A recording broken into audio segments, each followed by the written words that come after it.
Hai semua, salam sejahtera Malaysia. Saudara-saudara, tuan-tuan dan puan-puan, ada satu isu menarik yang saya nak sampaikan berkaitan dengan SPRM dan Wan Saiful Wanjan dan juga seorang pemerhati politik. Terdapat dakwaan ataupun tuduhan yang mengatakan bahwa SPRM memberikan RM 10 juta kepada Wan Saiful Wanjan. Jadi persoalannya, pertuduhan ini RM 10 juta yang diberikan kepada Wan Saiful Wanjan. Setelah tuduhan ini yang diterima oleh SPRM, akhirnya SPRM bertindak bahwa dakwaan tawar RM 10 juta. Adakah SPRM menawar RM 10 juta kepada Wan Saiful Wanjan menerusi pendedahan ini? Dakwaan tawar RM 10 juta Muhammad Syafiq, yaitu pemerhati politik, akhirnya membuat pendedahan yang paling mengejutkan.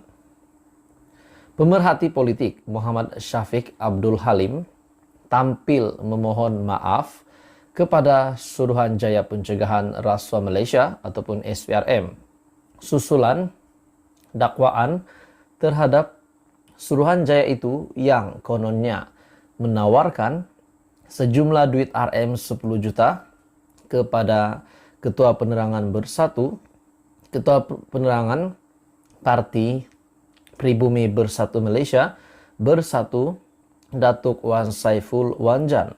Persoalannya, saudara-saudara, melalui apa yang berlaku di dalam situasi ini, kenapa SPRM nak tawar RM 10 juta kepada Wan Saiful. Namun, pendedahan ini akhirnya semua ini didedahkan bahwa ini tidak benar. Muhammad Syafiq akhirnya mendedahkan, menjelaskan, meminta maaf kepada SPRM. Beliau tidak berniat menuduh mana-mana pihak dan menyifatkannya sebagai terlepas cakap berhubung kabar angin di mahkamah. Menurut Muhammad Syafiq, saya memohon maaf kepada SPRM kerana provokasi politik yang mencetuskan perbalahan dan saya terlepas cakap berkaitan rumus di mahkamah yang kononnya pihak SPRM menawarkan sejumlah wang RM 10 juta untuk Datuk Wan Saiful Wanjan mengubah kenyataannya. Jadi maksud mengubah kenyataannya adalah SPRM dalam situasi yang dibangkitkan ini, SPRM menawarkan RM 10 juta kepada Ketua Penerangan PPBM Datuk Wan Saiful Wanjan, menawarkan RM 10 juta kepadanya untuk menganiayai Presiden Bersatu, presidennya sendiri dalam kenyataan ini. Selepas diprovokasi, di mana Muhammad Syafiq berkata, siaran langsung di TikTok pada petang Selasa adalah reaksi kepada fitnah jahat yang dibuat oleh Cyber Troopers Pakatan Harapan. Selepas diprovokasi dalam video itu, pada ruangan komen, beliau mengatakan ada rumus di mahkamah yang mengatakan pihak SPRM menawarkan RM 10 juta untuk Wan Saiful menukarkan kenyataan untuk menganiayai Tan Sri Muhyiddin Yassin. Jadi saudara-saudara, ini satu pendedahan yang sangat mengejutkan. Kalau benar ini berlaku, kalau benar ini satu kejutan lagi kepada Muhyiddin Yassin.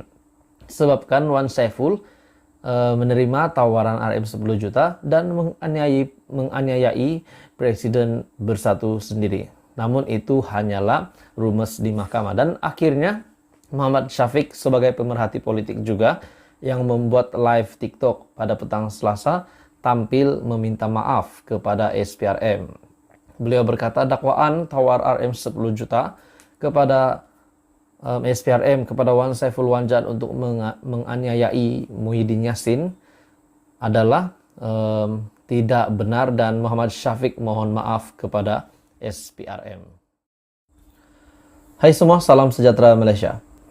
Tuan-tuan dan puan-puan, ada satu lagi pendedahan menarik berkaitan dengan isu Jana Wibawa yang sedang tular hari ini di media sosial. berkaitan dengan beberapa nama pemimpin yang sudah pun dijadikan suspek, yang SPRM sudah sahkan sebagai suspek, saksi, dan juga beberapa menteri ataupun beberapa ahli politik yang juga menjadi salah satu yang terlibat di dalam isu ini. Akhirnya, tuan-tuan dan puan-puan, satu lagi pemimpin politik yang terlibat, yang juga menerima 2 dakwaan, menerima dan meminta rasuah berkaitan dengan isu Jana Wibawa. Dan tidak lain dan tidak bukan, pemimpin politik ini juga berasal daripada parti yang sama dengan Muhyiddin Yassin dan juga Wan Saiful Wanjan yang juga didakwa di dalam isu ini. Akhirnya Adam Radlan yang didakwa menerima dan meminta suapan mengaku tak bersalah. Beliau tidak mengaku menerima suapan berkaitan Jana Wibawa.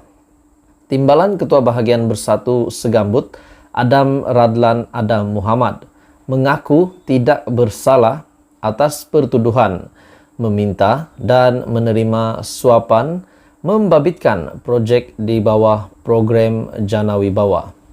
Adam Radlan yang juga seorang ahli perniagaan membuat pengakuan itu di hadapan hakim di hadapan Hakim Suzana Hussain di Mahkamah Session Kuala Lumpur. Mengikut pertuduhan pertama, tertuduh didakwa meminta suapan 3,5 hingga 7% daripada proyek yang bernilai Rm46.8 juta pembinaan Jalan Sungai Adam ke Kampung Banat, Perlis sebagai dorongan untuk mendapatkan SST ataupun surat setuju terima secara rundingan terus.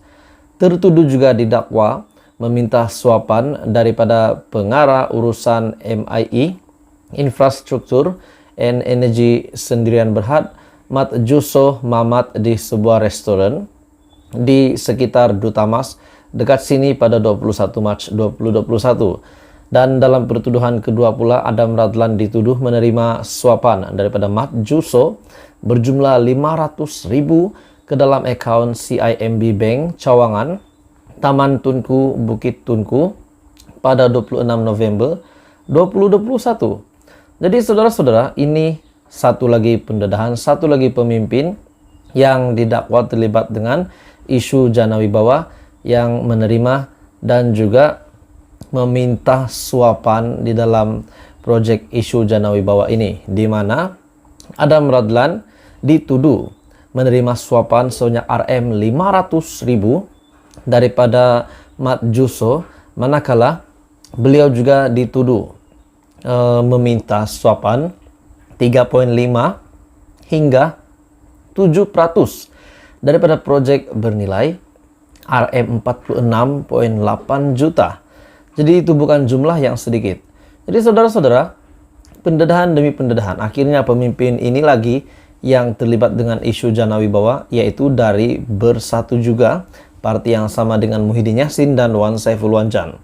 Kedua-dua pertuduhan yang dibuat mengikut Section 16 dalam kurungan E Akta Suruhanjaya Pencegahan Rasuah Malaysia SPRM 2009 yang boleh dihukum di bawah Section 24 dalam kurungan 1 akta yang sama. Bagaimanapun, tertuduh mengaku tidak bersalah di atas kedua-dua pertuduhan dan diminta untuk dibicarakan. Jadi saudara-saudara, ini satu pendedahan yang mengejutkan, di mana ini nama baru yang terlibat di dalam isu Jana Wibawa. Jadi apa komen Anda? Teruskan bersama di dalam channel ini untuk perkembangan isu semasa politik yang seterusnya. Jangan lupa bantu channel ini dengan menekan butang like, share video ini supaya ramai yang tahu, dan tekan butang subscribe.